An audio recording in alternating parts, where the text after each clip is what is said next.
الحمد لله رب العالمين والعاقبة للمتقين والصلاة والسلام على سيد أشرف الأنبياء والمرسلين وعلى آله الطيبين الطاهرين وأصحابه الأكرمين الأكرمين أجمعين. أما بعد، فقد قال الله تبارك وتعالى في القرآن المجيد والفرقان الحميد: أعوذ بالله من الشيطان الرجيم، بسم الله الرحمن الرحيم. قل بفضل الله وبرحمته فبذلك فليفرحوا، صدق الله العظيم. الله تبارك وتعالى في شأن حبيبه تعظيما وتكريما: إن الله وملائكته يصلون على النبي يا أيها الذين آمنوا صلوا عليه وسلموا تسليما. اللهم صل على سيدنا محمد وعلى آله وصحبه أفضل صلواتك وعدد معلوماتك وبارك وسلم. تمام حمد و تعریف اللہ رب العالمین کے لیے ہے، جو ساری کائنات کا خالق و رازق ہے، اور اس کا لاکھ لاکھ احسان شکر ہے کہ اس نے ہمیں آخائے دو جہاں تاجدار مدینہ احمد مجتبی محمد مصطفیٰ صلی اللہ علیہ وسلم کی امت میں پیدا ہونے کا اعزاز و شرف عطا فرمایا، اور لاکھوں کروڑوں درود و سلام اس ذات پر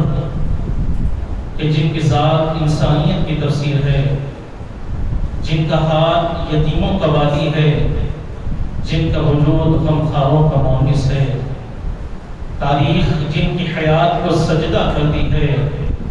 آسمان کا گوشہ گوشہ جن کا احسان مند ہے، زمین کا ذرہ ذرہ جن کی نعت پڑتا ہے، تاجدار مدینہ احمد مجتبی محمد مصطفیٰ صلی اللہ علیہ وسلم پر، جن کو اللہ رب العزت نے دونوں جہانوں کے لیے رحمت بنا کر بھیجا۔ حاضرین کرام، آج کی یہ نورانی اور عرفانی محفل آخائے دو جہاں صلی اللہ علیہ وسلم کی میلاد شریف کے سلسلے میں منعقد ہوئی ہے، اور آگے بھی جو محافل ہونے والے ہیں اس میں بھی آپ آخائے دو جہاں صلی اللہ علیہ وسلم کی سیرت مبارکہ کو سنیں گے۔ یقیناً ایسی مبارک محفلوں میں محافل میں شریک ہونا یہ ہمارے لیے بڑی ہی سعادت مندی کی بات ہے، اور اللہ تبارک و تعالی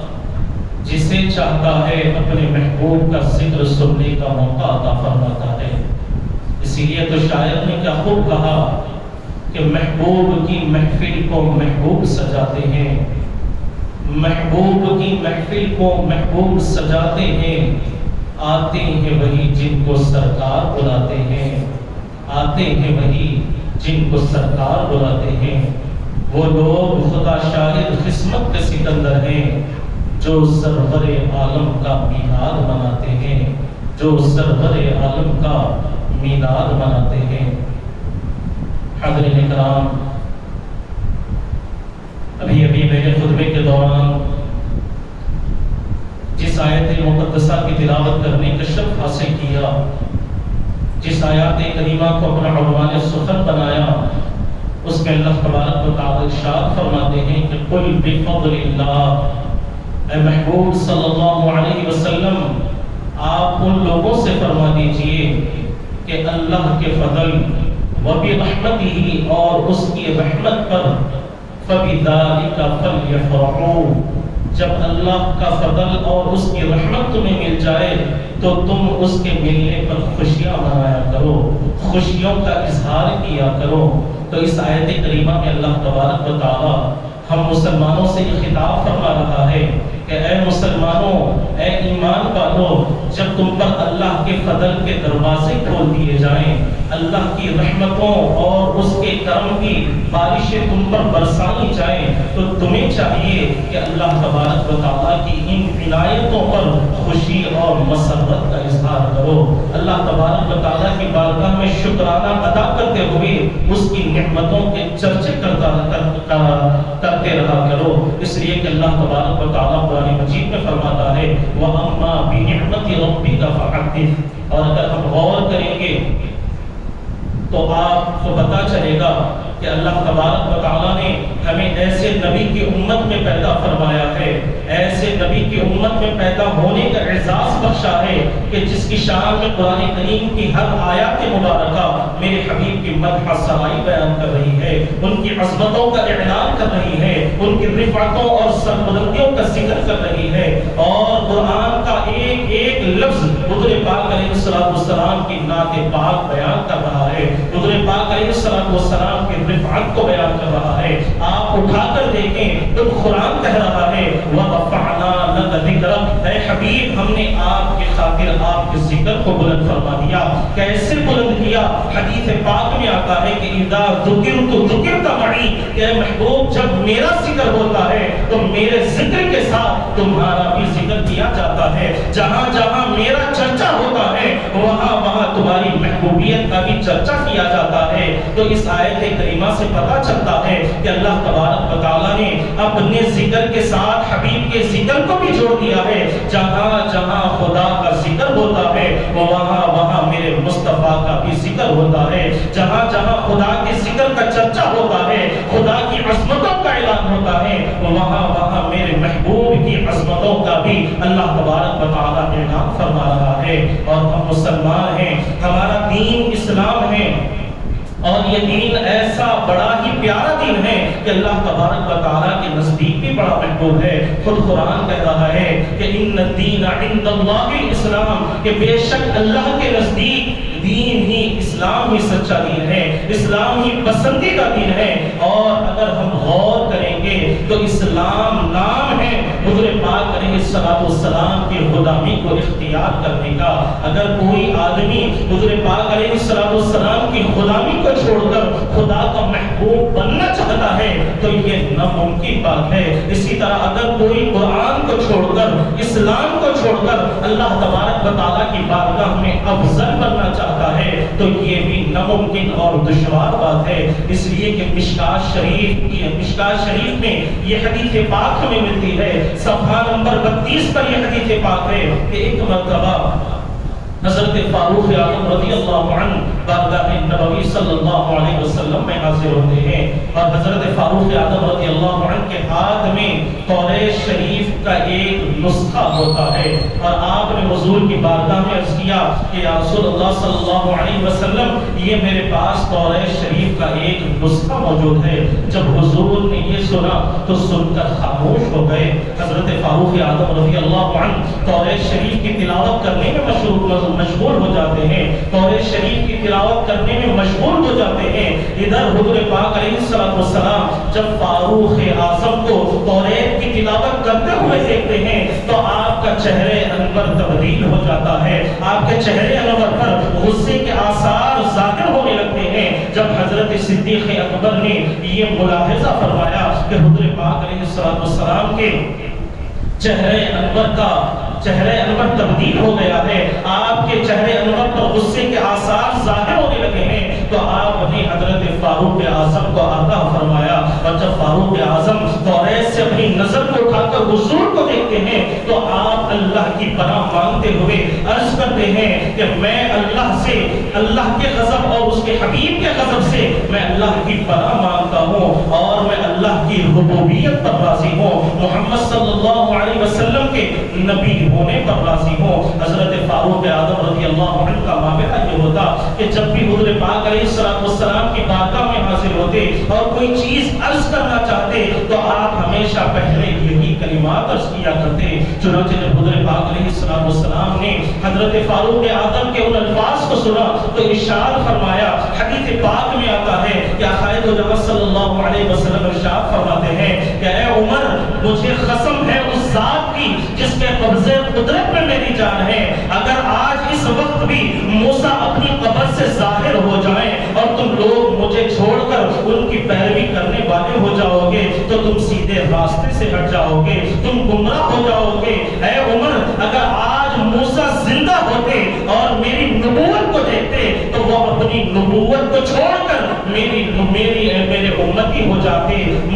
مجھے اپنا نبی مان لیتے۔ تو اس سے معلوم ہوتا ہے کہ عقائد و جماعت صلی اللہ علیہ وسلم کی غلامی کو چھوڑ کر اگر کوئی خدا تک پہنچنا چاہتا ہے، اللہ کی بارگاہ میں مقبول ہونا چاہتا ہے تو یہ ناممکن بات ہے۔ اگر ہم کسی اور کے دین کو اختیار کر لیں گے، کسی اور نبی کی اقتدا کرنے لگیں گے تو یقیناً ہم اللہ کی بارگاہ میں نہیں پہنچ پائیں گے، اس لیے کہ اسلام ایک مکمل اور جامع دین ہے اور اس کے آنے کے بعد کسی اور دین کی ضرورت نہیں ہے۔ اور اسلام ہم مسلمانوں کو صرف عبادت، نماز، روزہ، زکوٰۃ، حج کرنے کا حکم نہیں دیتا، بلکہ اسلام نے زندگی کے ہر شعبے پر نظر رکھی ہے۔ زندگی کے ہر شعبے پر اسلام ہماری رہنمائی کرتا ہے، ہر معاملے میں ہماری رہبری کرتا ہے۔ اگر ہم غور کریں گے تو انسانی زندگی میں کئی تبدیلیاں آتی ہیں، خوشی کے مواقع بھی آتے ہیں،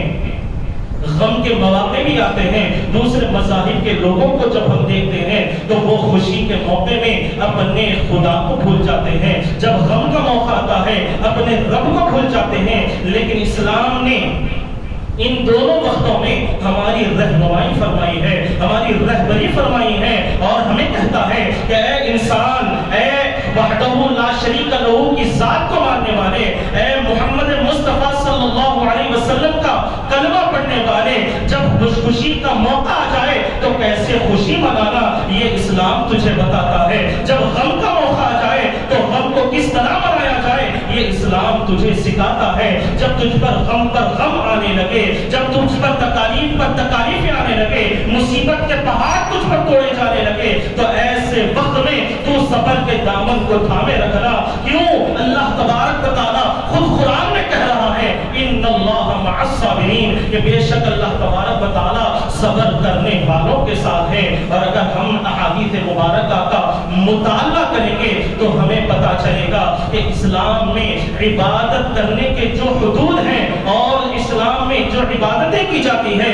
اس کا ثواب کی بھی حد مقرر کر دی گئی ہے۔ اور لیکن احادیث مبارکہ میں یہاں ملتا ہے کہ جب کوئی بندہ مصیبتوں پر صبر کرتا ہے،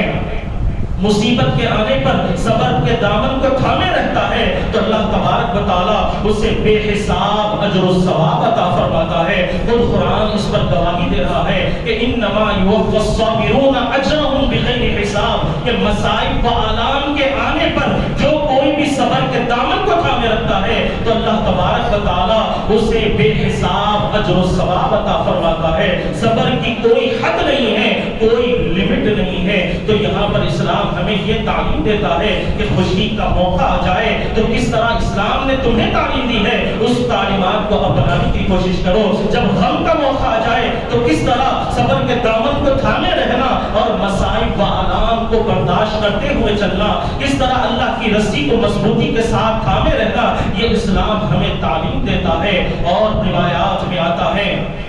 کہ جب کوئی بندہ اللہ تبارک و تعالیٰ کی بارگاہ میں سجدہ شکر ادا کرتا ہے تو اللہ تبارک و تعالیٰ اس کی نعمتوں میں اور اضافہ فرماتے ہیں۔ اور یہ اللہ تبارک و تعالیٰ کی فطرت ہے، جب نعمتیں دی جاتی ہے اور اس پر شکر بجا نہیں لایا جاتا تو اللہ تبارک و تعالیٰ کی یہ فطرت ہے کہ ان نعمتوں کو اللہ تبارک و تعالیٰ واپس کھینچ لیتے ہیں۔ اور یہ خالق و مالک کا قانون بھی ہے۔ اگر قرآن حکیم کو ہم اٹھا کر دیکھیں گے تو اللہ تبارک و تعالیٰ خود فرما رہا ہے لئن شکرتم لأزیدنکم، اگر تم میری نعمتوں کا شکر ادا کرو گے تو میں تمہاری نعمتوں میں اور اضافہ کروں گا۔ کتنا اضافہ کروں گا اس پر خود قرآن کہہ رہا ہے وَإِن تَعُدُّوا نِعْمَتَ اللَّهِ لَا تُحْصُوهَا، کہ اتنی نعمتیں عطا کروں گا، اتنی نعمتوں میں اضافہ کروں گا، اگر تم گننا چاہو تب بھی ان نعمتوں کا شمار نہیں کر پاؤ گے، ان نعمتوں کا احاطہ نہیں کر پاؤ گے۔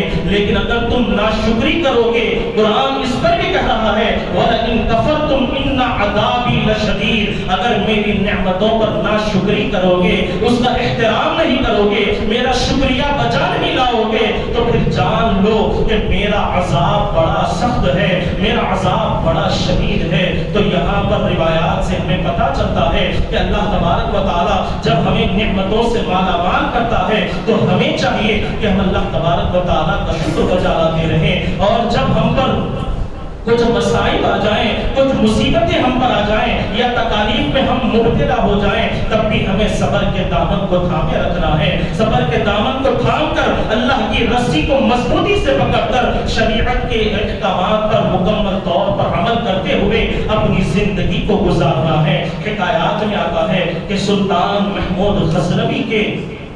ایک پسندیدہ غلام جنہیں آپ بخوبی جانتے ہیں، جنہیں دنیا ایاز کے نام سے جانتی ہے، حضرت ایاز کا معاملہ یہ تھا کہ وہ بڑے ہی عقل مند تھے، بڑے باوفا تھے، اور اسی لیے سلطان محمود غزنوی انہیں بڑا پسند کیا کرتے تھے۔ چنانچہ ایک مرتبہ لوگوں نے دیکھا کہ حضرت ایاز کا معاملہ یہ ہے کہ آپ ایک ہاتھی پر بیٹھے ہوئے ہیں اور بڑی شان و شوکت کے ساتھ جا رہے ہیں، ساتھ میں ایک بڑا سا جلوس بھی موجود ہے جو آپ کی تعریفوں کے پل باندھ رہا ہے، آپ کی تعریفات بیان کر رہا ہے۔ لیکن پھر کچھ دنوں کے بعد کسی نے دیکھا کہ وہی ایاز ہیں، اب یہ حال ہے کہ انہیں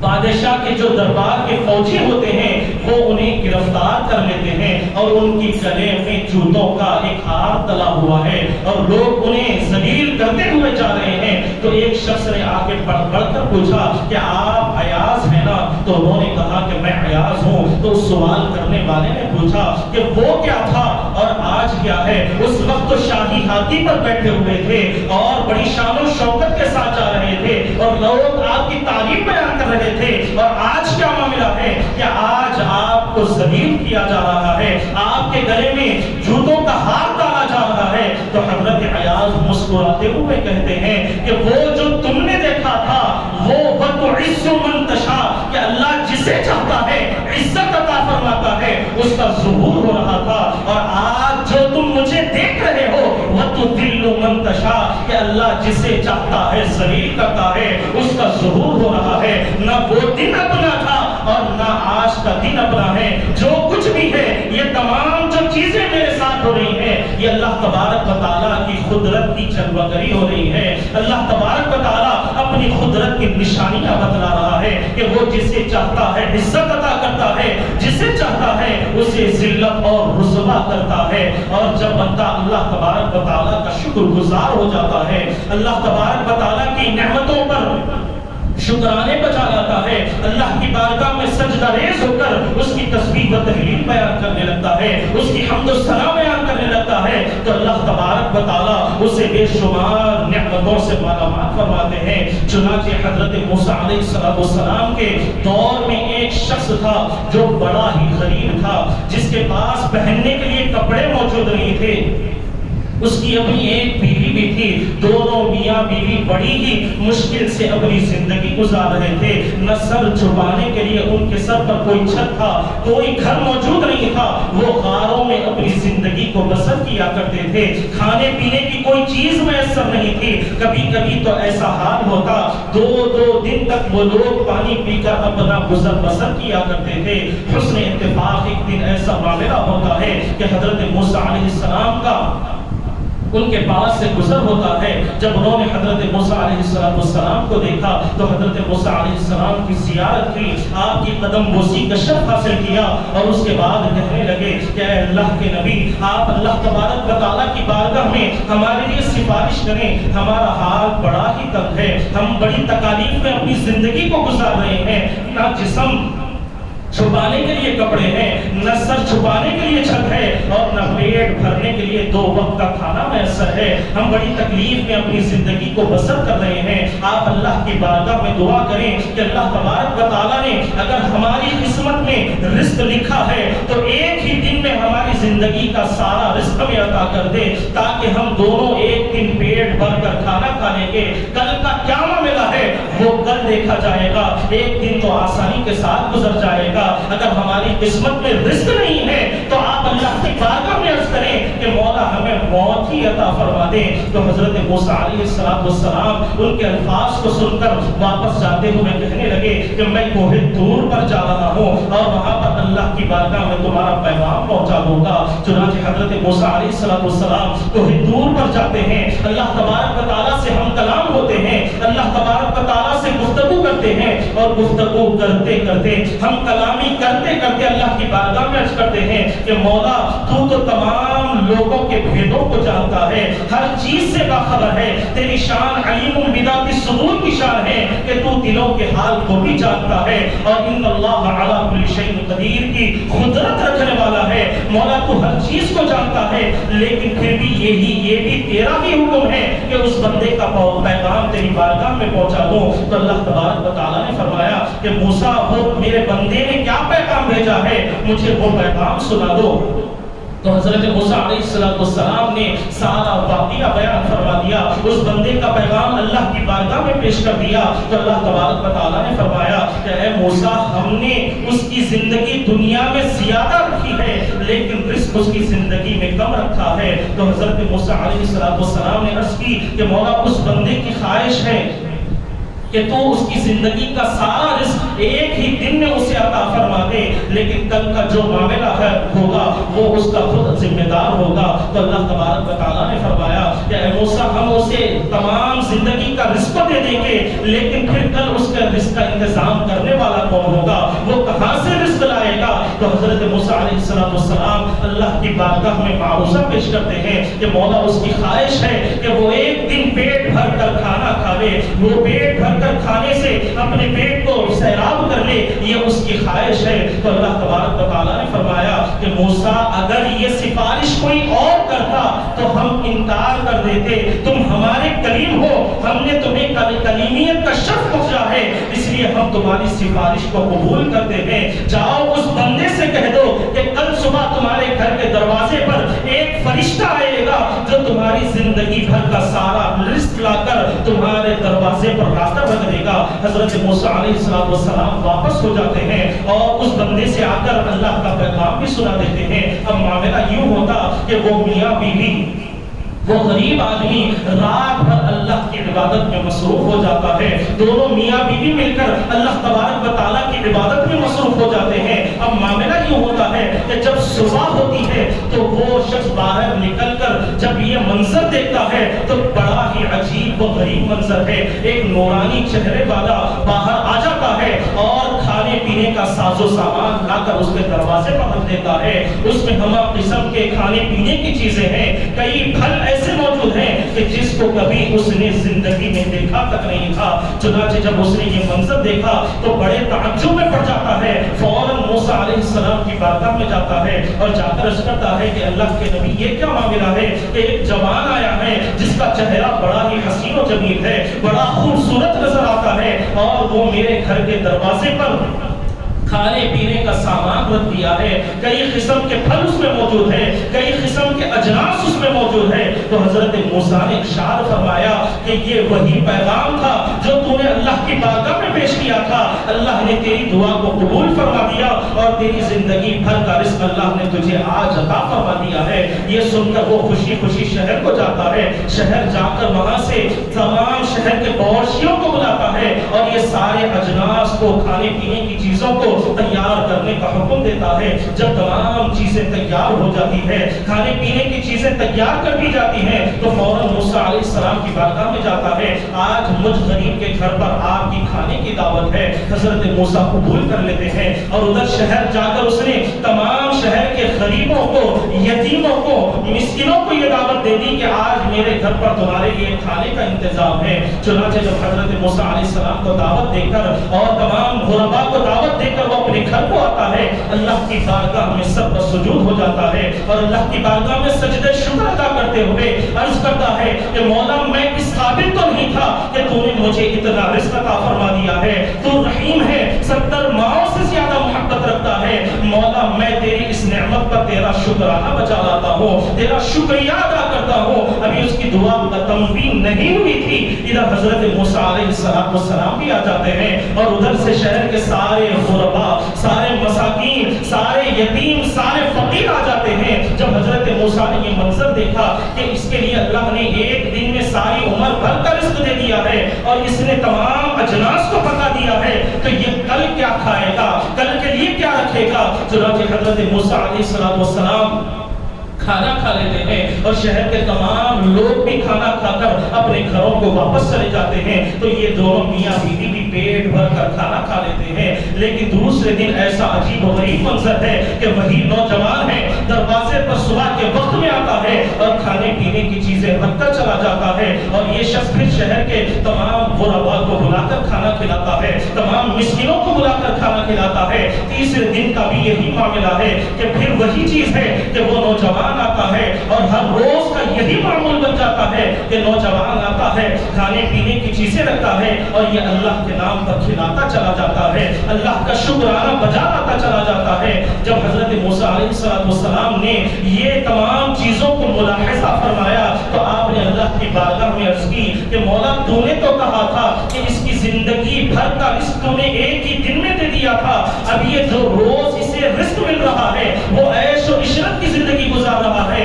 یہ کہاں سے اسے رزق مل رہا ہے؟ تو اللہ تبارک و تعالیٰ نے ارشاد فرمایا کہ موسیٰ تیرے بندے نے مجھ سے تجارت شروع کر دی ہے، مجھ سے بزنس شروع کر دیا ہے، جو بھی چیزیں میں اسے دیتا ہوں تو وہ میرے نام پر شہر کے غریبوں کو کھلاتا ہے، یتیموں اور مسکینوں کو کھلاتا ہے، اس کے بعد میری بارگاہ میں حمد و شکر بجا لاتا ہے، میری تسبیح و تحلیل بیان کرتا ہے۔ موسیٰ ذرا غور تو کرو، کیا جس بندے نے میرے نام پر غربا کو کھلا دیا ہے، لوگوں کے پیٹ بھر دیے ہیں، تو کیا میں اس کے ساتھ ناانصافی کا معاملہ کروں؟ کیا میں اس کے ساتھ ناانصافی کروں؟ یہ میری شان کو زیور ہی دیتا۔ چنانچہ حاضرین کرام، اس واقعے سے پتہ چلتا ہے کہ اللہ تبارک و تعالیٰ کی نعمتوں پر جو شکر ادا کرتے ہیں، اللہ کے نام پر جو کھلاتے ہیں، اللہ کی نام پر جو کھلاتے ہوئے شکرانہ بجا لاتے ہیں، تو اللہ تبارک و تعالیٰ ان کی نعمتوں کو کم نہیں کرتے، ان کے رزق کو کم نہیں کرتے،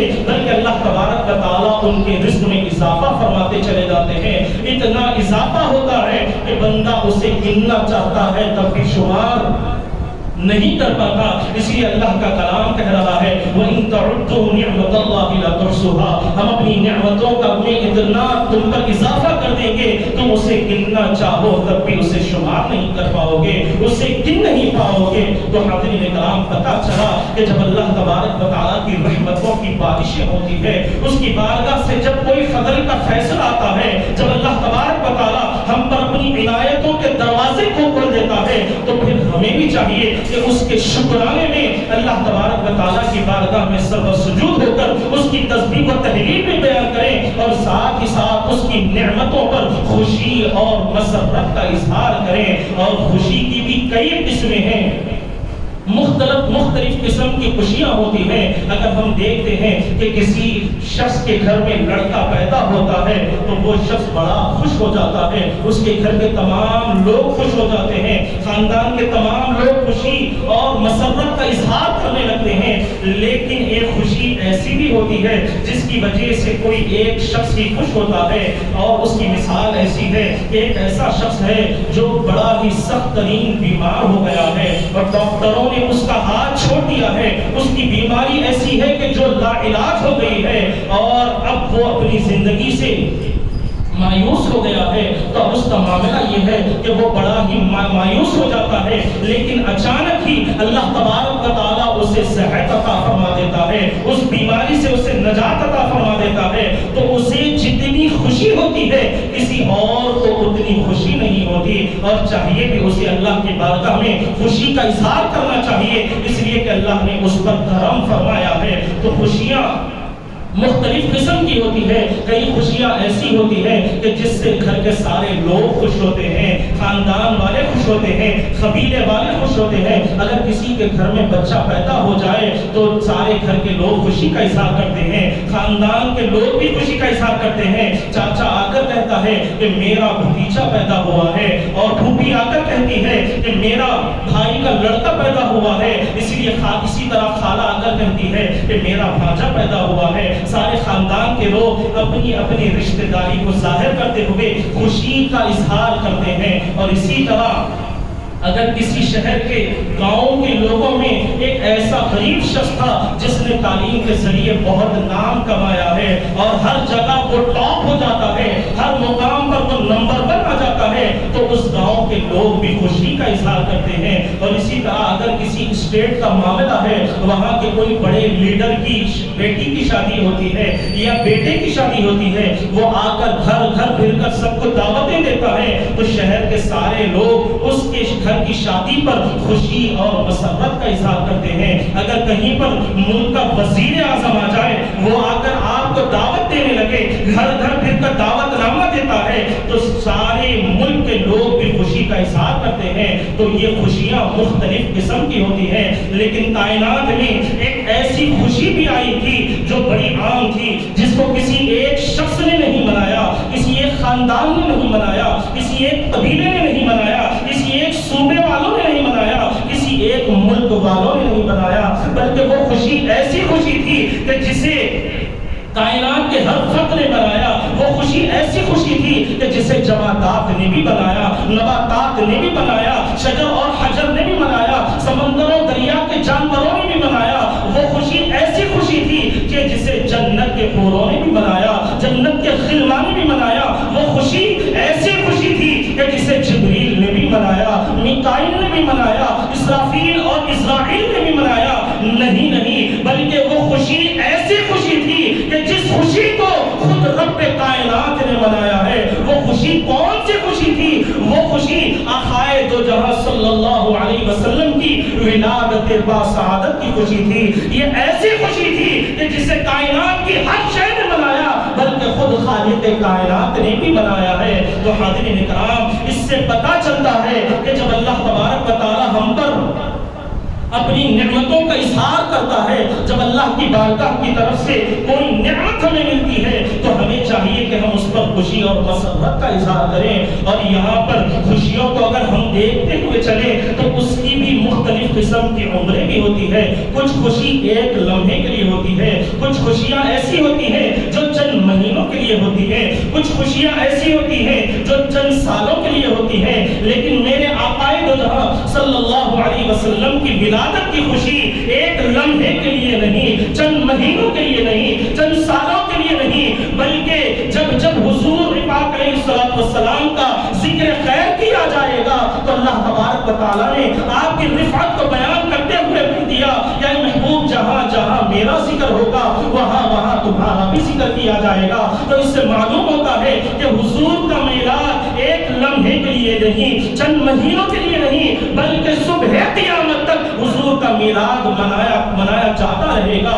حضور کے میلاد کے ذکر خیر کے چرچے ہوتے چلے جائیں گے. اور اگر ہم قرآن کو اٹھا کر دیکھیں گے تو اللہ تبارک و تعالیٰ ہمیں یہی حکم فرما رہا ہے. قرآن مجید میں کئی سینکڑوں ایسے واقعات موجود ہیں جس سے حضور پاک علیہ الصلوۃ والسلام کی ولادت با سعادت کا جواز ہمیں ملتا ہے. قرآن شریف، قرآن مجید اور احادیث مبارکہ سے آقائے دو جہاں صلی اللہ علیہ وسلم کے میلاد کے ثبوت ہمیں ملتے ہیں. لیکن قبل اس کے کہ میں آپ کو وہ جواز بیان کروں،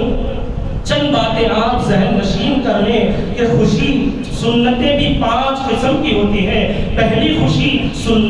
سنت سنت رب العالمین ہے، دوسری سنت سنت محبوب رب العالمین ہے، تیسری سنت سنت انبیاء اکرام علیہ السلام ہے، اور چوتھی سنت سنت صحابہ رضوان اللہ علیہ مجمعین ہے، اور 5ویں سنت سنت مسلمین ہے. اب اس کو بھی وضاحت کے ساتھ سماعت کرتے ہوئے چلیں کہ پہلی سنت جو سنت رب العالمین ہے، اس کا مطلب یہ ہے، اس کے معنی یہ ہے کہ لوگوں کے اوپر رحم و کرم کرنا، اپنی مخلوق کے ساتھ کرم کا معاملہ کرنا، معافی مانگنے والوں کے لیے انہیں معاف بھی کر دینا. اور سنت محبوب رب العالمین یہ ہے، حضور پاک علیہ السلام کی سنت یہ ہے کہ کسی کا دل نہیں دکھانا، کسی کو تکلیف نہیں پہنچانا، ہر ایک کے ساتھ اچھے اخلاق سے پیش آنا. اور اگر کوئی تمہیں گالیاں بھی دے تو اسے دعاؤں کی نعمتوں سے مالامال کر دینا. اور سنت انبیاء داڑھی رکھنا اور اپنی مونچھوں کو کتروانا. اور سنت صحابہ یہ ہے کہ جو حضور پاک علیہ السلام نے نہیں کیا، حضور کے زمانے میں کوئی کام حضور نے انجام نہیں دیا، لیکن ایسا عمل جو صحابہ نے اختیار کیا. مثال کے طور پر آپ دیکھیں کہ قرآن مجید کو مکمل ایک شکل، کتاب کی ایک شکل دے دینا اور نماز تراویح کو جماعت کے ساتھ ادا کرنا، 20 رکعتیں ادا کرنا اور نماز تراویح میں مکمل ایک قرآن مجید کا پڑھنا. اور اسی طرح سنت مسلمین کیا ہے؟ سنت مسلمین یہی ہے کہ جو کام آقا نے نہیں کیا، جو کام صحابہ نے نہیں کیا، جو کام انبیاء نے نہیں کیا، ہم وہ کام کو ایجاد کر رہے ہیں. اور ایسا کام کہ جس پر اولیاء بھی راضی ہیں، جس پر مشائخ بھی راضی ہیں، جس پر علماء اور مفسرین بھی راضی ہیں، جس سے محدثین بھی راضی ہیں، وہ کام کون سے ہیں؟ مثال کے طور پر قرآن مجید کے پاروں کو الگ الگ 30 پاروں کی شکل دینا. اور اسی طرح قرآن شریف میں زبر زیر لگانا یہ حضور کے زمانے میں نہیں تھا. نہ صحابہ نے قرآن میں زبر پیش لگائے ہیں، زیر زبر پیش نہ صحابہ نے لگایا ہے. ایسا کام سنت مسلمین نے ادا کیا ہے، وقت کے محدثین اور مفسرین نے انجام دیا ہے. اور اسی طرح ہم بچوں کو جو 5 کلمے یاد دلاتے ہیں، یہ کلمے نہ حضور نے بتائے ہیں نہ صحابہ کے دور میں یہ 5 کلمے تھے، لیکن ہم نے اسے ایجاد کیا اور مفسرین کرام، محدثین کرام اس پر راضی ہیں. ایسے کئی کام ہیں جو ہم نے ایجاد کیے ہیں جس پر علماء متفق ہیں. تو یہ 5 سنتیں ہیں. پہلی سنت رب العالمین، دوسری سنت محبوب رب العالمین، اور تیسری سنت انبیاء، چوتھی سنت صحابہ، اور 5ویں سنت مسلمین ہیں. یہ 5 سنتیں ہیں. یہ 5 سنتیں ایسی ہیں کہ جو سوائے درود پاک کے اور حضور پاک علیہ السلام کی میلاد کے علاوہ کسی اور چیز میں جمع نہیں ہو سکتی، کسی اور چیز میں آپ کو ایک جگہ نظر نہیں آتی. اس لیے کہ حضور پاک علیہ السلام کی میلاد خود رب کائنات نے بھی منائی ہے، خود حضور نے بھی منائی ہے، صحابہ نے بھی منائی ہے، اور انبیاء نے بھی منائی ہے، اور تمام حضور کے امتی بھی حضور کی میلاد کو منا رہے ہیں. اور احادیث مبارکہ سے پتہ چلتا ہے کہ جب اللہ تبارک و تعالیٰ نے حضرت آدم علیہ السلام کو پیدا فرمایا اور آپ کو وجود بخشا، حضرت حوا کو بھی وجود بخشا، چند دن جنت میں رہنے کے بعد اللہ تبارک و تعالیٰ نے آپ کو جنت سے نکال دیا اور پھر حضرت آدم کو ہندوستان کی سرزمین پر اتارا، حضرت حوا کو جدہ کی سرزمین پر، سعودیہ کی سرزمین پر اللہ تبارک و تعالیٰ نے اتارا. 350 سال تک آپ اللہ کی بارگاہ میں توبہ کرتے رہے، اس خطا کی اللہ کی بارگاہ میں معافی کرتے رہے، اور پھر آخرکار آپ کا حال یہ ہو گیا تھا کہ حضرت جبریل علیہ السلام کو بھی حضرت آدم کا رونا دیکھ کر رونا آ جایا کرتا، اور اتنا روتے کہ حضرت آدم کے رخسار پر رونے کے آنسوؤں کے نشانات پڑ گئے تھے. لیکن حضرت آدم کو یاد آتا ہے کہ جب اللہ تبارک و تعالیٰ نے حضرت آدم کو وجود بخشا تھا تو آپ نے عرش پر دیکھا کہ اللہ نے اپنے نام کے ساتھ حضور پاک علیہ السلام کا نام بھی لکھ دیا ہے. تو حضرت آدم علیہ السلام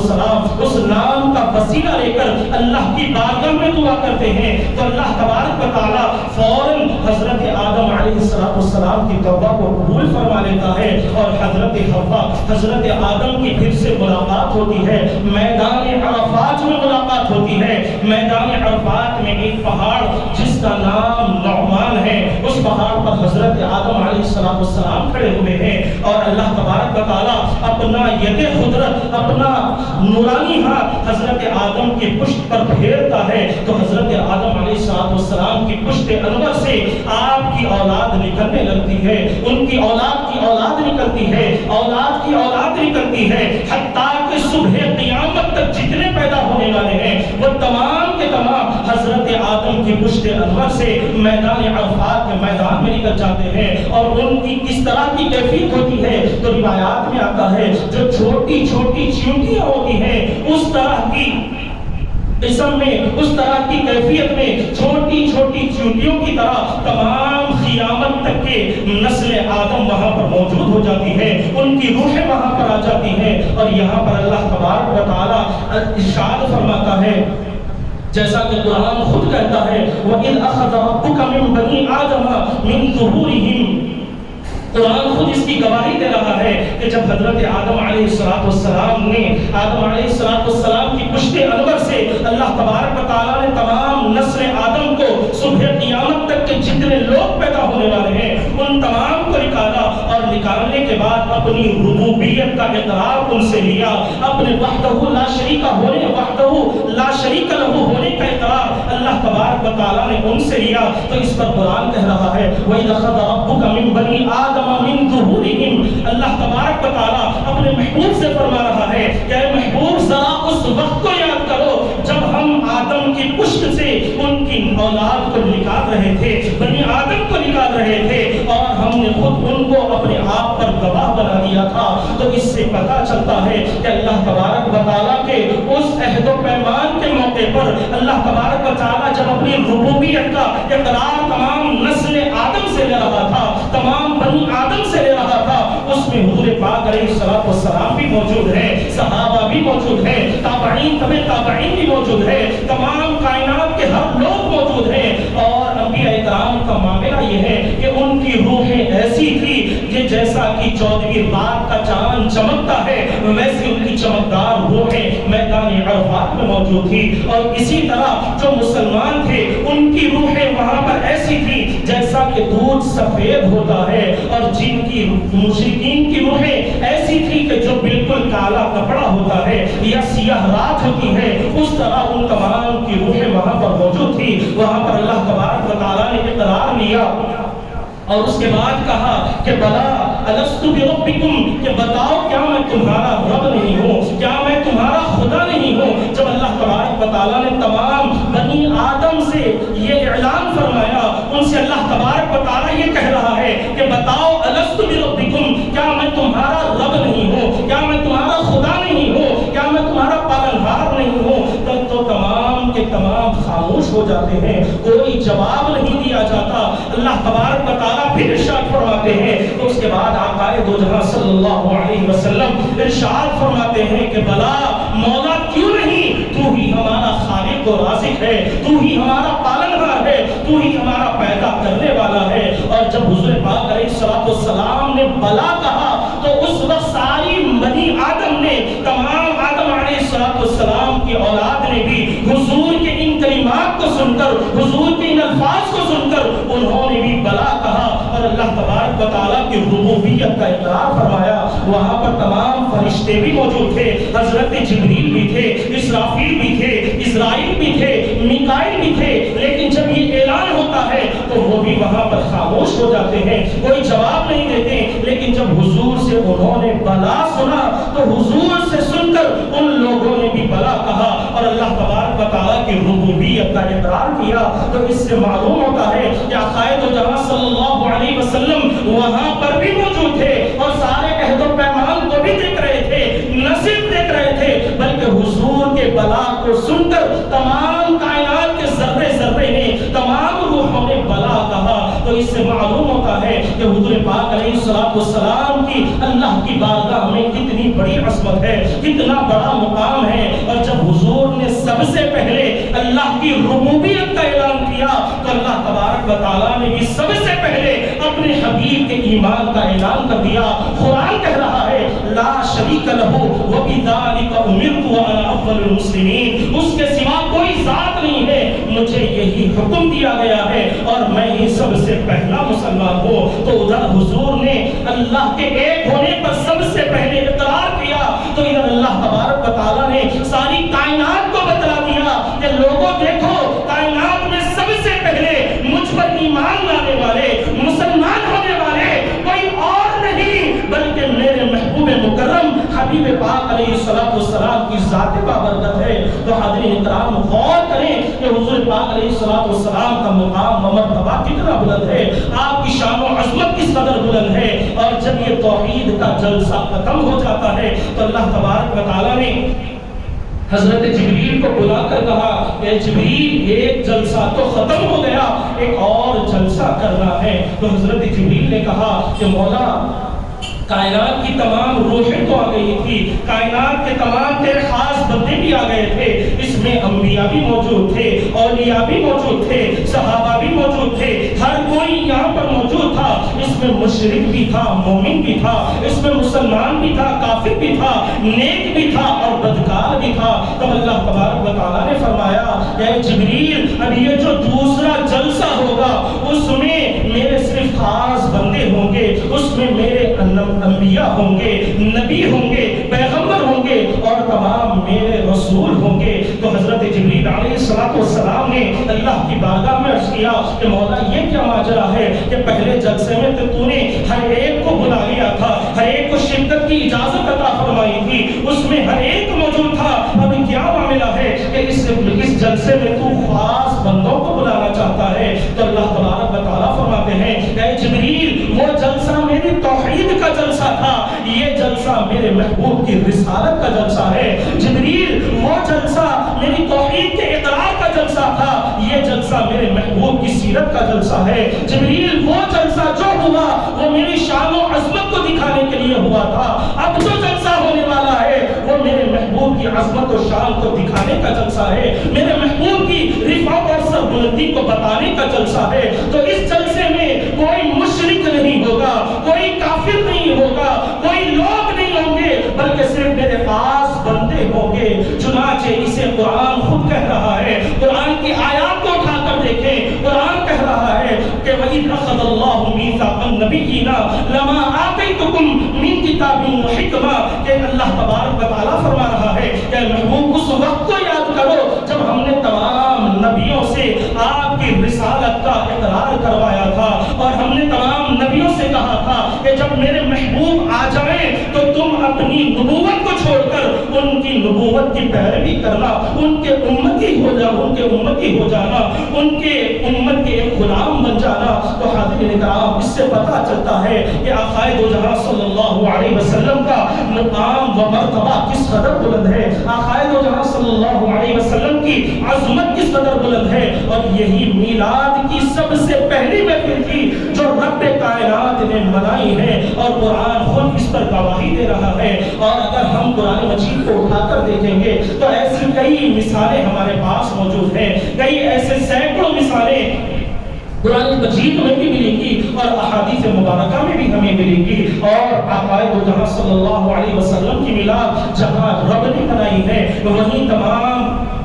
انبیاء کرام رضوان اللہ علیہ اجمعین نے بھی منائی ہے۔ سب سے پہلے حضرت آدم علیہ السلام نے حضور کی میلاد منائی ہے۔ وہ میلاد کیسی میلاد تھی کہ جب آپ کا آخری وقت آ گیا تو آپ نے اپنے بیٹے حضرت شیش کو بلایا اور بلا کر کہا کہ بیٹے جب میں دنیا سے چلا جاؤں اور ایک آخری نبی آنے والے ہیں جن کا نام محمد صلی اللہ علیہ وسلم ہوگا، محمد الرسول اللہ جن کا نام نامی اس میں گرامی ہوگا، تو تم ان کی نبوت کا اقرار کر لینا، ان کی پیروی کرنے والے ہو جانا۔ تو حضرت شیش نے پوچھا کہ بابا جان یہ محمد صلی اللہ علیہ وسلم کون ہے اور ان کے ساتھ آپ کا کیا معاملہ ہے، آپ کے کیسے تعلقات ہیں، آپ انہیں کیسے جانتے ہیں؟ تو حضرت آدم علیہ السلام نے ارشاد فرمایا کہ بیٹا شیش معاملہ یہ ہے کہ جب اللہ نے مجھے جنت سے نکال دیا تھا، زمین پر بھیج دیا تھا، میں 350 سال تک اللہ کی بارگاہ میں توبہ و استغفار کرتا رہا، اور 350 سال کے بعد جب اللہ نے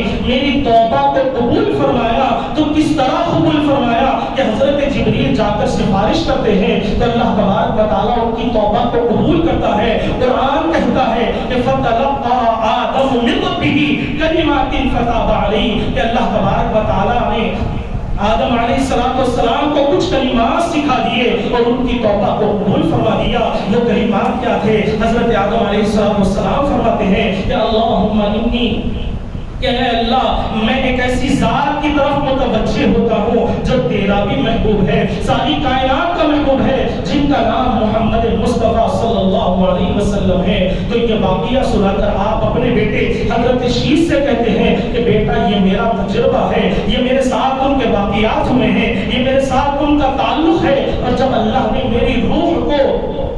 وجود بخشا تھا، میرے جسم میں جب روح کو بھیجا تھا، تو میں نے سب سے پہلے اشکر لا الہ الا اللہ محمد رسول اللہ لکھا ہوا دیکھا۔ تو اس سے پتا چلتا ہے کہ کائنات میں سب سے پہلے حضور کی میلاد اللہ نے منائی، اور انبیاء میں سب سے پہلے حضرت آدم علیہ السلام نے بھی منائی ہے۔ اور اللہ تبارک و تعالیٰ اپنے محبوب کی میلاد کے چرچے کے لیے ہی ہمیں کہتا ہے کہ قل بفضل اللہ وبرحمتہ فبذلک فلیفرحوا، کہ محبوب صلی اللہ علیہ وسلم ان لوگوں سے فرما دیجئے کہ جب آپ کے رب کی جانب سے کوئی فضل آ جائے، کوئی رحمت آ جائے، تو اس پر خوشیوں کا اظہار کیا کرو، خوشی و مسرت کا اظہار کیا کرو، خوشی کے نغمے گایا کرو، خوشی و مسرت کے چرچے کرتے رہا کرو، میری نعمتوں کا شکرانہ بجا لاتے رہا کرو۔ تو حاضرین کرام، اس آیت کریمہ سے ہمیں پتہ چلتا ہے کہ اللہ تبارک و تعالیٰ کی بارگاہ سے ہمیں جو فضل ملا ہے، جو رحمت ملی ہے، وہ کچھ اور نہیں بلکہ حضور پاک علیہ السلام کی ذات بابرکت ہے۔ اس لیے کہ جب لوگ اعتراض کرتے ہیں کہ یہ میلاد منانا کہاں ہے، یا قرآن میں اس کا ثبوت موجود ہے، اعتراض کرنے والے کنڈیشنز بھی لگاتے ہیں اور کہتے ہیں کہ بھائی قل بفضل اللہ کی آیت کو چھوڑ کر آپ کوئی اور آیت سے ثابت کرو۔ تو حاضرین کرام، میں کہنا چاہتا ہوں کہ ان کے پاس فضل کا کیا مقام و مرتبہ ہے مجھے پتا نہیں، کیا لیول ہے مجھے پتا نہیں،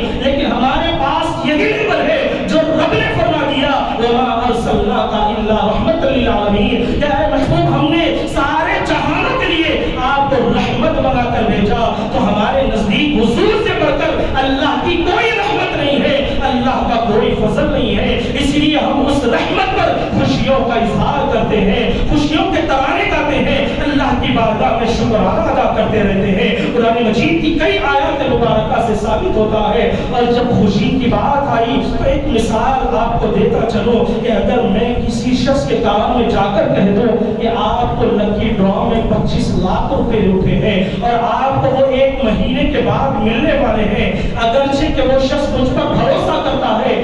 بشرط وہ مجھ پر بھروسہ کرتا ہے تو وہ میری بات کا یقین کرتا ہے، اور جیسے ہی 25 لاکھ کا نام سنتا ہے تو اس کا منہ کھل جاتا ہے، ترجیح باہر نکل جاتی ہے، اس کے ہوش و حواس ختم ہو جاتے ہیں، اور یہ خوشخبری کا سننا ہی تھا کہ اس کے گھر میں خوشی کا ماحول پیدا ہو جاتا ہے، خاندان میں خوشی کا ماحول پیدا ہو جاتا ہے کہ لکی ڈرا میں 25 لاکھ روپے ملنے والے ہیں، ابھی ملے نہیں، 1 مہینے کے بعد ملنے والے ہیں، لیکن ابھی سے خوشی کا اظہار ہونے لگتا ہے، خوشی اور مسرت سے وہ جھومنے لگتے ہیں۔ یہاں پر معاملہ یہ ہے، یہی وہ خوشخبری تھی جو حضرت عیسیٰ علیہ السلام نے ہمیں دی تھی، اور کہتے ہیں کہ مبشر برسول من بعد اسمہ احمد، کہ یہی وہ خوشخبری ہے کہ جن کو اللہ تبارک و تعالیٰ نے احمد کی شکل میں ہمیں بھیجا ہے، جن کا نام احمد ہوگا، تو یہی وہ خوشخبری تھی جس کا حضرت عیسیٰ بھی خوشخبری دے کر جا رہے ہیں، جس کی دعا حضرت ابراہیم خلیل اللہ نے بھی کی تھی۔ کائنات کی ہر شے اسی نعمت کے انتظار میں لگی ہوئی تھی کہ وہ لمحہ آ جائے، وہ خوشی کا موقع آ جائے، وہ خوشی کی ساتھ آ جائے جس کا ذکر حضرت عیسیٰ نے کیا تھا، جس کی بشارت حضرت عیسیٰ نے دی تھی، جس کی دعا حضرت ابراہیم خلیل اللہ نے کی تھی۔ کائنات کا ذرہ ذرہ حضور کی آمد کا انتظار کر رہا تھا، اور جب حضور کی ولادت ہوتی ہے تو ہم غلامان مصطفیٰ کا یہ معاملہ ہے کہ ہم حضور کی ولادت کی خوشی ایسے مناتے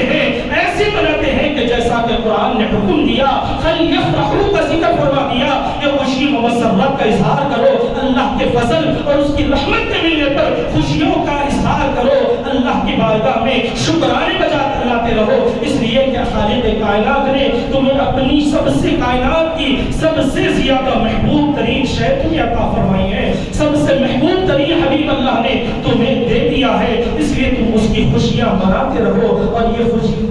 جب ہم دنیا میں منائیں گے تو آخرت میں بھی ہمیں اس کا ضرور فائدہ ہوگا، اور آخرت کا بھی معاملہ یہ ہے کہ حشر کے میدان کو آپ دیکھتے ہوئے چلیں کہ جب ہر طرف نفسی نفسی کا عالم ہوگا، ہر کوئی پریشانی میں مبتلا ہوگا، تمام مخلوق خدا حضرت حضرت آدم کے بارگاہ میں جائے گی اور جا کر کہے گی اے اللہ کے نبی آپ ہمارے لیے اللہ کی بارگاہ میں سفارش کر دیں تاکہ ہمارا حساب و کتاب ہو جائے۔ یہاں پہ جنت کا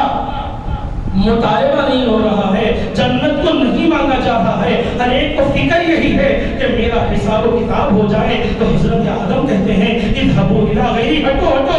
یہاں سے کہیں اور مقام پر چلے جاؤ، کسی اور کے پاس جاؤ، میں تمہاری کوئی مدد نہیں کر سکتا۔ تو تمام وہ مخلوق خدا حضرت موسیٰ کے پاس جاتی ہے تو موسیٰ بھی اذهبوا الى غیری کہتے ہیں، حضرت نوح کے پاس جاتی ہے تو وہ بھی اذهبوا الى غیری کہتے ہیں، حضرت ابراہیم کے پاس جاتی ہے وہ بھی اذهبوا الى غیری کہتی ہے، حضرت اسماعیل کے پاس جاتے ہیں تو وہ بھی اذهبوا الى غیری کہتے ہیں، حضرت یونس کے پاس جاتے ہیں تو وہ بھی اذهبوا الى غیری کہتے ہیں، اور اسی طرح حضرت ادریس کے پاس جاتے ہیں تو وہ بھی اذهبوا الى غیری کہتے ہیں۔ تمام مخلوق خدا پھرتے پھرتے دوڑتے دوڑتے حضرت عیسیٰ کی بارگاہ میں آتے ہیں تو حضرت عیسیٰ اذهبوا الى غیری نہیں کہتے بلکہ کہتے ہیں کہ اے لوگوں کیوں بھٹک رہے ہو؟ ارے جس کائنات کو اللہ تبارک و تعالیٰ نے اپنی سب سے زیادہ پسندیدہ شے بنایا ہے، محبوب دو جہاں کالی کملی والے کے بارگاہ میں چلے جاؤ، آج وہی تمہارا کام کرنے والے ہیں، تمہاری سفارش اللہ کی بارگاہ میں کرنے والے ہیں۔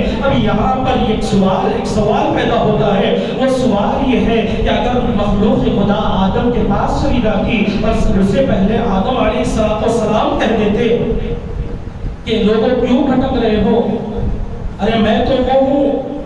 کہ جس کے پشت انور میں اللہ تبارک و تعالیٰ نے اپنے محبوب کے نور کو داخل فرمایا تھا، میری روح میں اللہ نے، میرے جسم میں اللہ تبارک و تعالیٰ نے ان کے نور کو وجود بخشا تھا، جاؤ ان کی بارگاہ میں چلے جاؤ تو حاضرین اکرام وہاں پر کام ہو جاتا۔ لیکن یہاں پر حضرت آدم کا دوسرے نبیوں کے پاس بھیجنا، ان کا کسی اور کے پاس بھیجنا، حتیٰ کہ حضرت عیسیٰ کے پاس جاتے ہیں تو عیسیٰ کہتے ہیں کہ محبوب دو جہاں صلی اللہ علیہ وسلم کی بارگاہ میں چلے جاؤ۔ تو یہ کیا معاملہ ہے، یہ ماجرا کیا ہے، سمجھ میں نہیں آتا۔ پہلے جب بات ہو سکتی تھی تو پھر اتنی پھرانے کی ضرورت کیا ہے، اتنا دوڑ بھاگ کرانے کی ضرورت کیا ہے، اتنا در در بھٹکانے کی ضرورت کیا ہے؟ کملی والے کی بارگاہ میں پہلے بھیج دیتے تو ہمارا کام ہو جاتا۔ کیا انبیاء کرام نہیں جانتے؟ کیا آدم نہیں جانتے تھے؟ کیا موسیٰ نہیں جانتے تھے؟ کیا یونس نہیں جانتے تھے؟ کیا ادریس نہیں جانتے تھے؟ کیا ابراہیم نہیں جانتے تھے؟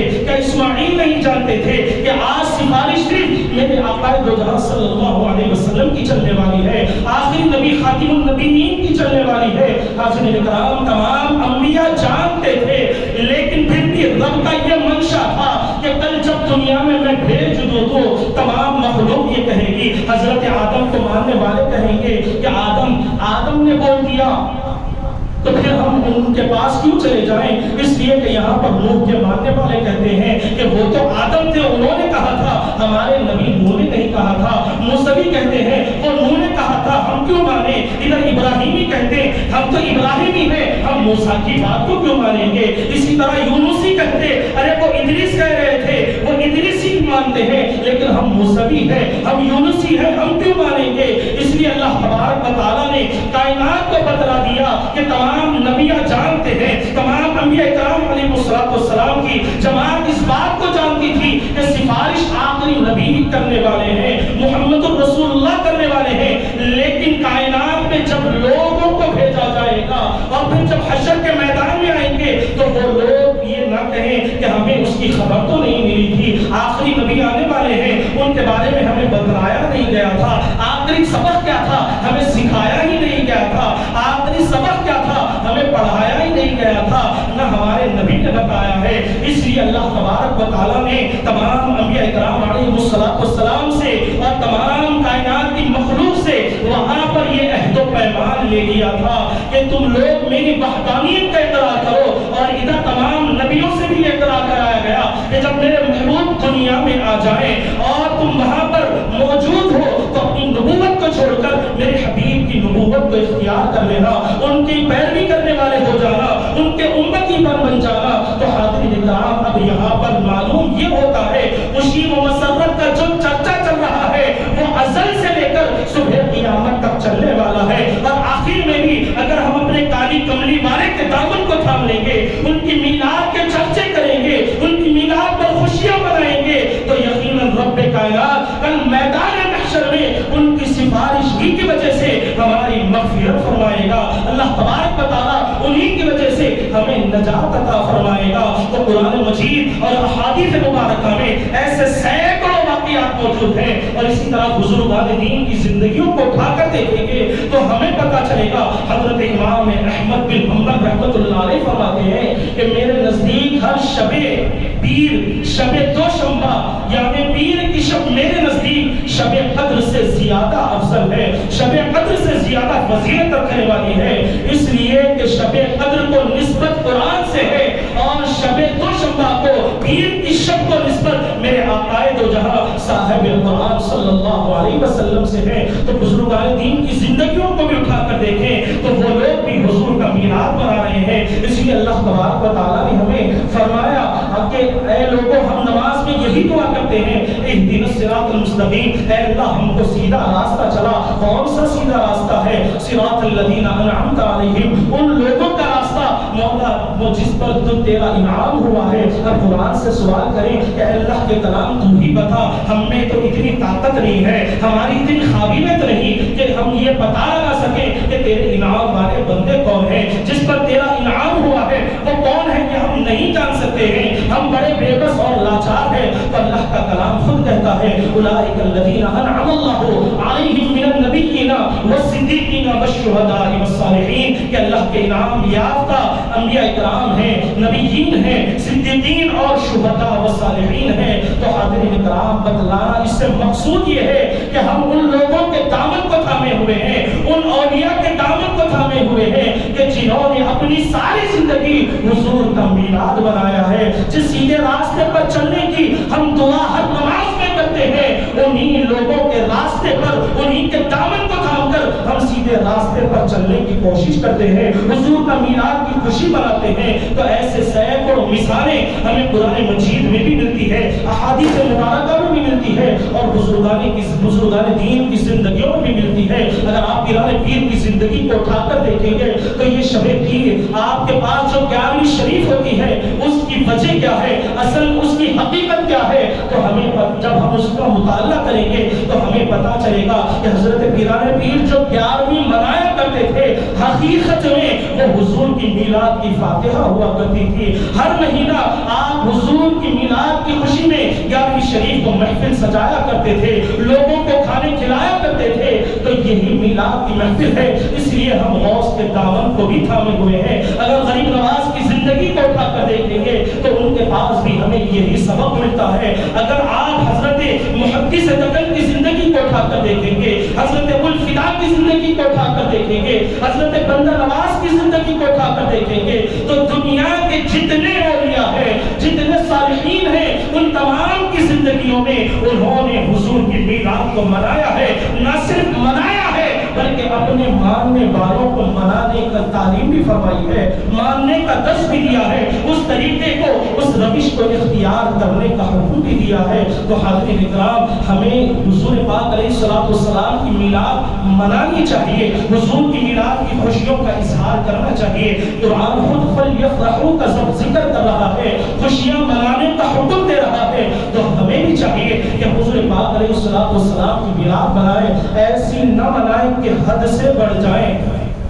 شریعت کے حدود سے باہر نکل جائیں، شریعت کو پامال کر دیں. ایسی خوشی نہ منائیں بلکہ جیسی بزرگوں نے خوشی منائی ہے، جیسی صحابہ نے خوشی منائی ہے ویسی خوشی منانے کی کوشش کریں. اگر ہم حضور پاک علیہ الصلوۃ والسلام کی میلاد کی خوشی منائیں گے، حضور کے اسوہ حسنہ پر عمل کریں گے تو یقیناً اللہ تبارک و تعالیٰ اس کی برکت سے ہماری زندگی اور دنیا اور آخرت کو اللہ تبارک و تعالیٰ سوار دے گا اور ہر لمحہ اللہ تبارک و تعالیٰ ہمیں کامیابی عطا فرمائے گا. اس موقع پر علامہ اقبال نے کیا خوب کہا کہ قوت عشق سے ہر پست کو بالا کر دے، قوت عشق سے ہر پست کو بالا کر دے، دہر میں اسم محمد سے اجالا کر دے. وآخر دعوانا الحمدللہ رب العالمین.